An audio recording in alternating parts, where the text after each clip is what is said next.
Hello kids, how are you? I hope that you will be fine and happy. Today we will read this chapter 9 tenses. Okay, let us start now this chapter. We have already learned that verbs tells us about actions. ये हमें बताता है कि जो verbs के बारे में हमने जैसे पहले पढ़ा था कि verbs क्या होती हैं, उसी तरह example run, write, read, play, sing, etc. Read the following sentences and understand. यहाँ पर कुछ sentences है जिन्हें हमें पढ़ना है और समझना है. चेतन मेक्स गुड पेंटिंग. चेतन क्या करता है? अच्छी पेंटिंग करता है. ओके, तो girl is talking on the phone. लड़की फोन पर बातें कर रही है. And the girl watch the television. और जो लड़की है वो टेलीविजन देख रही है. That is a form of the verb which tells us whether something. ये जो सेंटेंस है ये हमें बताते हैं कि ये क्या यहाँ पर घटना घट रही है. Which something is happening now, कि अभी क्या हो रहा है. सेंटेंस पढ़कर ही हमें समझ आ जाता है कि हमें क्या कहना चाह रहा है. जैसे हमने पहले सेंटेंस में फिर से पढ़ेंगे. चेतन मेक्स गुड पेंटिंग. चेतन अच्छी पेंटिंग बनाता है. Okay, girl is talking on the phone. लड़की फोन पर बातें कर रही है. Okay, next girl watch the television. Girl लड़की ने टीवी देखा. तो यहाँ पर इनकी साइंस से समझ आ जाता है ये टेंस कौन सी फॉर्म में बातें हो रही है. ही ऑलरेडी हैपन, जिसका कार्य पहले से हो चुका होता है उसे हम पास्ट कहते हैं. और गोइंग इज टू हैपन, और जिसको अभी आने वाला है, काम आगे होगा, उसको हम फ्यूचर कहते हैं. जो कार्य अभी चल रहा है प्रेजेंट, जो हो चुका है वो पास्ट, और जो होगा उसको हम फ्यूचर कहते हैं. ओके, फिर है यहाँ पर टेंस. तो tense are three parts. Tense are three kinds of. What is tense? What types of tense? So tense are three types. Number first, present tense, past tense, and future tense. Present tense, first of all, we read present tense. Present tense verbs tells us what is happening now or happens frequently. यहाँ तक कि present tense हमें बताते हैं कि अभी क्या चल रहा है. जो अभी प्रेजेंट में बातें हो रही हैं या अभी कार्य का हो रहा है उसी को हम प्रेजेंट कहते हैं. Example, Sushil works in hospital. Sushil कार्य कहाँ करता है? हॉस्पिटल है. Sushil works in hospital. दूसरा है Karishma takes her dog for a walk. Karishma अपने डॉग को वॉक पर ले जाती है. तो वो कार्य को क्या कर रही है? अभी कर रही है. सुशील कार्य कब कर रहा है? अभी कर रहा है.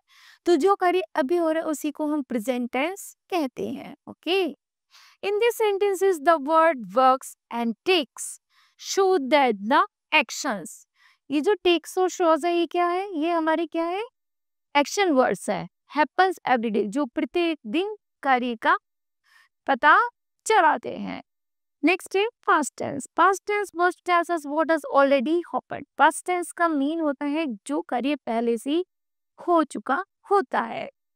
This should could be any time of past. वह उसका कोई भी समय हो सकता है जो समय बीत गया है और वह कार्य हो चुका है, उसी को हम बीते हुए समय को ही हम पास्ट टेंस कहते हैं. Example, Sushil work in hospital. Sushil ने हॉस्पिटल में कार्य किया. ठीक है, मीन इसका मीन क्या है कि वह पहले ही कार्य कर चुका है. मतलब अभी नहीं कर रहा, उसने कार्य किया. ये नहीं पता कब किया, जनवरी में किया, फरवरी में किया, या कौन से साल में किया, नहीं पता. तो वह कार्य को कर चुका है, इसी को हम पास्ट टेंस कहते हैं. ओके, नेक्स्ट है करिश्मा टुक हर dog for a walk. Karishma अपने डॉगी को वॉक पर ले गई. मतलब वो जा चुकी है, कार्य हो चुका है, तो इसी को हम पास्ट टेंस कहते हैं. Okay, in this sentences the word work and took show that the actions happened in the past. ये दोनों जो शब्द है वर्ब एंड टुक, ये हमें बताते, इनसे हमें पता चलता है कि कार्य हो चुका है ना. इसी को हम पास्ट टेंस कहते हैं. ओके, नेक्स्ट है future tense. Future tense verbs refers to the action that happen in the future. Future tense हमें रेफर करता है फ्यूचर के लिए, मीन भविष्य के लिए, कि यह कार्य अभी होगा.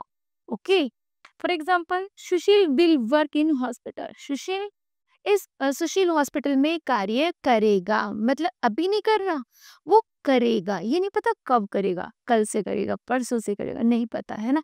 तो ये कार्य जब बताता है हमें आगे आने वाले की वह हॉस्पिटल में कार्य करेगा, तो यहाँ पर हो गया फ्यूचर टेंस। नेक्स्ट है Karishma will take her dog for a walk. Karishma अपने डॉगी को वॉक पर ले जाएगी। मीन करिश्मा भी गई नहीं है, वो भी घर पर है, वो आगे ले जाएगी। ठीक है, तो ये हो गया उसका future tense. In this sentences the word will but and will take tell us the action will happen. Will work और विल टेक हमें बता रहे हैं कि यह कार्य जो होगा वो फ्यूचर पर, भविष्य के लिए टाल दिया गया, इसलिए यहाँ पर फ्यूचर टेंस क्रिएट हो रहा है। Okay, in order to show actions in the past we added ED the most of words. यहाँ तक कि जो पास्ट में जो बातें की गई उसके वर्ड में ईडी ऐड होती है। फॉर एग्जाम्पल प्ले जमा play plus ed is equal to paid, work plus ED तो equal worked. Some words since their spelling completely in the past form. जैसे begin का begin, यदि प्रेजेंट में ये वर्ड यूज में आते हैं तो पास्ट में इन शब्दों का प्रयोग किया जाता है। जैसे ब्लू का ब्लू, ब्रेक का ब्रॉक, ब्रिंग का ब्रॉट, बाई का बॉट, फॉल का फेल, ईट का एट, ग्रू का ग्रू, लॉस का लॉस्ट, नाउ का न्यू, हियर का हियर, स्लीप का slept. Okay, some verbs do not change their forms at all even when they the express action that happened in the past. कुछ ऐसे शब्द भी होते हैं जो एक्शन के मतलब क्रिया के आधार पर बदले नहीं जाते। फॉर एग्जाम्पल है cast, cut, fit, kit, knit, let, put, read, exact. ये लिखे कि ये ऐसे ही आते हैं प्रेजेंट में भी और पास्ट में, इनका कोई चेंज नहीं होता। Okay, so kids, this chapter will be completed. I hope that you understood well. Thank you.